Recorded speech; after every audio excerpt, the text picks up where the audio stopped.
Okay, so what we're going to talk about now is your heating system and your general water into the house.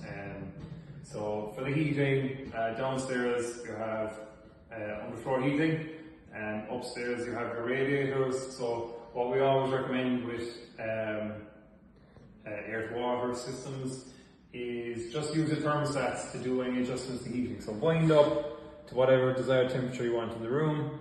It'll flash, it'll settle, and then it goes back to the room temperature.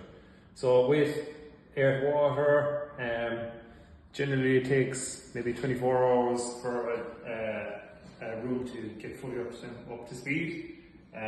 So it's not instant, it's not like oil heating, it is gradual. So get comfortable when you move into a temperature that you like, and generally I would recommend to kind of leave it at that and not play with it too much. With your heat pump itself, so these are always busy in the background, always running.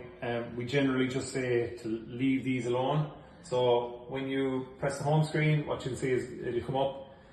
So right now in this system, the water temperature to your shower and everything is ready at 47 degrees. Upstairs, rads now currently work at 35 degrees, and downstairs work at 27 degrees. So those temperatures might seem low, but when they're trickling into the house at all times, it really does give you that warm feeling.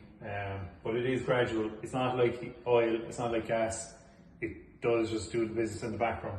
So we'd always recommend just to leave this alone and do all your temperature changes at the thermostat on the wall.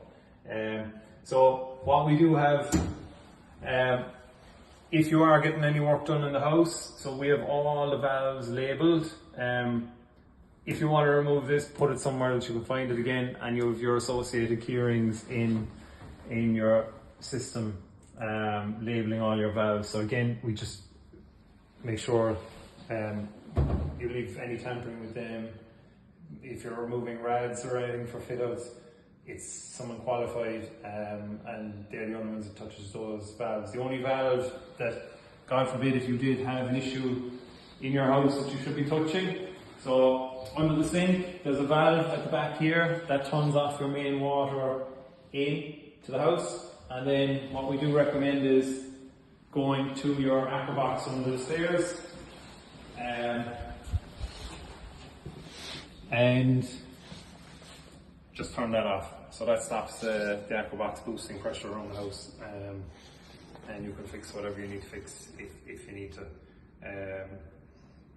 Other than that, you have controls here and all that working in the background again. I would just make sure with your heating that's always switched on. Other than that, leave everything well alone.